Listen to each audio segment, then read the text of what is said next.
Hello students, स्वागत है आपका विद्यार्थी कोचिंग सेंटर खगोल एवं जानीपुर के इस यूट्यूब चैनल पे। आज हम लोग केमिस्ट्री के क्वेश्चन करने जा रहे हैं। हमारा जो चैप्टर है अम्ल, क्षार एवं लवण, हमारा चैप्टर दूसरा शुरू हो गया है। पहला चैप्टर टोटली कंप्लीट हो चुका है, उसका वीडियो का लिंक भी आपको डिस्क्रिप्शन में मिल जाएगा। तो शुरुआत करने से पहले अगर आप लोगों ने चैनल को सब्सक्राइब नहीं किए तो सब्सक्राइब कर ले। बढ़ते हैं आज के पहले क्वेश्चन की ओर। हमारा आज का पहला क्वेश्चन है, बेकिंग पाउडर क्या है। आपको बताना है कि बेकिंग पाउडर क्या है। पहला ऑप्शन है हमारे पास मिश्रण, दूसरा ऑप्शन है यौगिक, तीसरा ऑप्शन है हमारे पास तत्व और चौथा ऑप्शन है मिश्र धातु। तो बताना है कि बेकिंग पाउडर निम्नलिखित में से क्या है, मिश्रण, यौगिक, तत्व या फिर मिश्र धातु। तो याद रखेंगे बेकिंग पाउडर एक तरह का मिश्रण है, तो बेकिंग पाउडर एक मिश्रण का नाम है। ठीक है, आगे बढ़ते हैं दूसरे क्वेश्चन की ओर। दूसरा क्वेश्चन है हमारा, निम्नलिखित में से क्षारक कौन है। ये क्वेश्चन आप लोग एग्जाम में कई बार पूछे जाते हैं, ऑप्शन अलग अलग बदल बदल के। तो पहचानने के लिए आपको तरीका पता होना चाहिए कैसे हम लोग अम्ल और क्षार को पहचानते हैं। पहला ऑप्शन है ZNO, दूसरा ऑप्शन है हमारे पास SO2, तीसरा ऑप्शन है CO2 और चौथा ऑप्शन हमारे पास NO2। तो चार ऑप्शन दिए गए हैं, ZNO zinc oxide, sulphur dioxide, carbon dioxide और नाइट्रोजन डाइऑक्साइड। बताना है कि निम्नलिखित में से क्षारक कौन है। तो याद रखेंगे जो ऑक्साइड धातु के होंगे, धातु के ऑक्साइड जो होंगे वो क्षारक होंगे और अधातु के जो ऑक्साइड होंगे वो अम्लीय होंगे। तो निम्नलिखित में से जो हमको जेडन है, जेडन एक धातु का नाम है।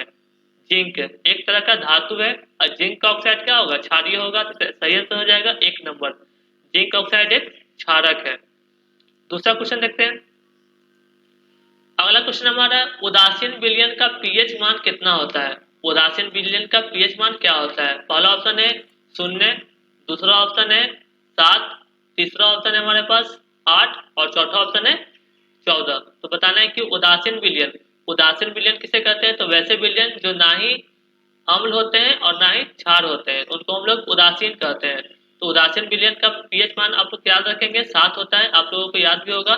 तो उदासीन विलयन का पीएच मान 7। बढ़ते हैं अगले क्वेश्चन की ओर। अगला क्वेश्चन हमारा, निम्नलिखित में से अम्ल कौन है। हम लोगों ने क्षार पहचानने के लिए सीखा कि जो मेटल का ऑक्साइड होगा वो क्षार होगा, जो नॉन मेटल का ऑक्साइड होगा वो अम्ल होगा। तो ऑप्शन देख लेते हैं। ऑप्शन है हमारे पास हाइड्रोक्लोरिक एसिड, ये तो पहले से ही एसिड मिल गया हमारे पास। दूसरा है कैल्शियम ऑक्साइड, तीसरा है पोटेशियम हाइड्रोक्साइड और चौथा हमारे पास सोडियम क्लोराइड। तो सही आंसर है 1 नंबर हाइड्रोक्लोरिक एसिड। यहाँ पे इस एसिड का आप लोग नाम जानते होंगे, काफी मजबूत एसिड है, काफी प्रबल एसिड है। और अगर आपके पास कोई दूसरा ऑप्शन हो उसमें हम लोग H प्लस आयन देखेंगे। जिसके पास H प्लस आयन होगा वो एसिड होगा और जिसके पास OH माइनस आयन होगा वो बेस होगा, मतलब क्षार होगा। अगला क्वेश्चन देखते हैं। अगला क्वेश्चन हमारे पास, निम्नलिखित में से कौन अधिक अम्लीय है। एक क्वेश्चन में काफी बार पूछे जाते हैं कौन ज्यादा अम्लीय है कौन कम अम्लीय है।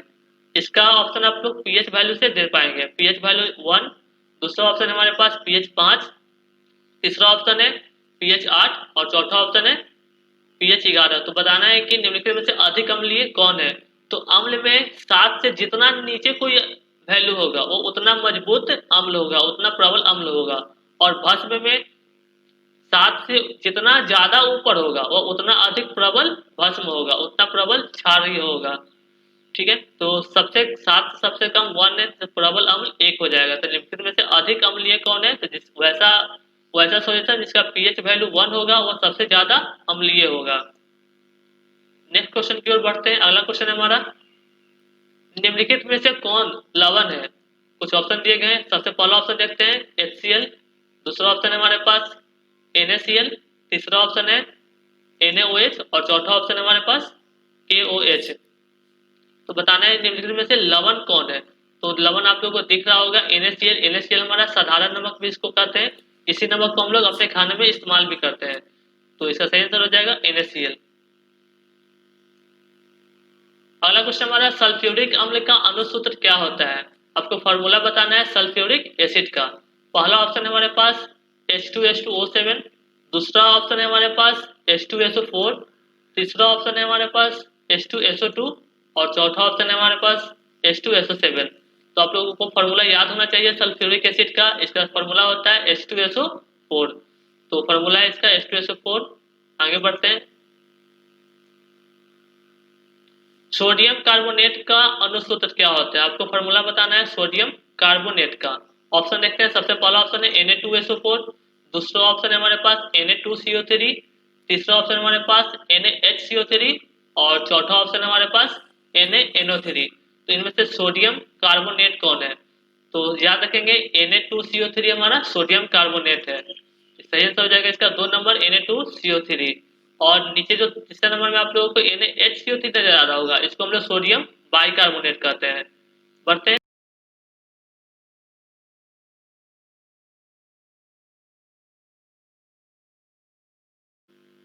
अगला क्वेश्चन है हमारा, निम्नलिखित में से कौन एक आयनिक यौगिक है?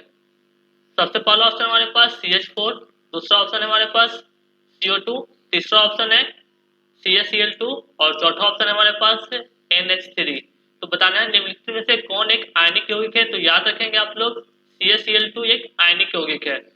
तो वैसे यौगिक जो अपने इलेक्ट्रॉनों का आदान प्रदान करके, दान करके या फिर प्राप्त करके जो बंधन बनाते हैं उनको हम लोग आयनिक बंधन कहते हैं। और इस तरह के जो बने यौगिक होते हैं उनको हम लोग आयनिक यौगिक कहते हैं। तो सही आंसर हो जाएगा CaCl2 एक आयनिक यौगिक है। अगला क्वेश्चन है हमारा, NaOH क्या है? ऑप्शन देखते हैं, सबसे पहला ऑप्शन है अम्ल, दूसरा ऑप्शन है हमारे पास लवण, तीसरा ऑप्शन है हमारे पास क्षार और चौथा ऑप्शन है इनमें से कोई नहीं। तो बताना है कि NaOH क्या है। तो यहाँ पे OH हाइड्रोक्साइड है, तो ये ध्यान देंगे आप लोग, जिसके साथ हमको OH माइनस आयन मिलेगा वो भस्म हो गए मतलब क्षार होंगे, और जिसके साथ H प्लस आयन मिलेगा वो अम्ल हो गए। तो NaOH हमारा क्षार हो जाएगा। तो पहचानने में भी आप लोग को आना चाहिए कि जिसके साथ हमारे पास H प्लस आयन मिलता है वो अम्ल होगा, जिसके साथ OH माइनस आयन मिलेगा वो क्षार होगा। उम्मीद करते हैं वीडियो अच्छा लगा होगा। अच्छा लगा है तो इसको लाइक करें, चैनल को सब्सक्राइब करें और इसको शेयर जरूर करें। Thank you.